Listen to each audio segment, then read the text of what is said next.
Cody Candy. All right, I'll give everybody a briefing on this weather situation out here. First of all, while you're looking at this, the first thing most of you are going to go, well, now see a lot of blue on here, and you're going to think it should be snowing everywhere. The temperatures are so cold right now that this is a computer-generated rain-snow line, and they think it would be snow because normally with temperatures this cold, that's what it would be.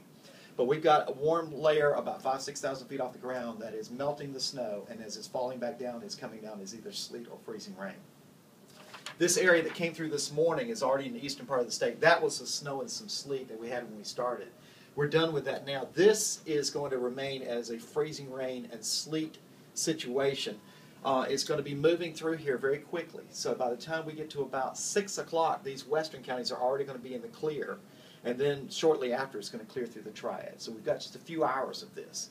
Problem is, even though we don't have a lot of precipitation to deal with, we got a frozen ground. So that little bit we got this morning, and now what we're getting now is just making everything very slippery outside. Everything is freezing on contact. And we are getting a little bit more in the way of some freezing rain out of this situation. So it's mostly a sleet and freezing rain. Very little snow from it this morning, and that's already out. Northernmost counties may still get a little bit of snow out of it. The rest of us is sleet and freezing rain. Probably about 1/10 of an inch of freezing rain. A little bit more off to the south and east of us, approaching 1/4 of an inch for folks down between here and the Raleigh area down to the south side. And then when it clears out tonight, it's not going to melt.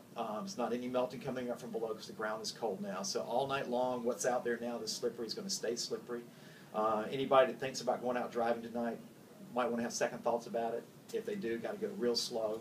And then through tomorrow morning, the same deal, because it'll be just like this first thing in the morning. And then by about lunchtime tomorrow, the sun will have had a chance to help us out. We're also going to have a chance for something tonight that we don't normally get. Overnight, when the sky is clear, we're going to see some fog. But our fog will not be just fog, it could be freezing fog, because temperature is going to be in the 20s. So that means a little bit of extra ice will form on things where that fog touches it. So that could be a little extra layer of slickness we get as well. But that's going to all get out of here, but from this afternoon until about 6 o'clock, we should see it continue to gradually increase across the area.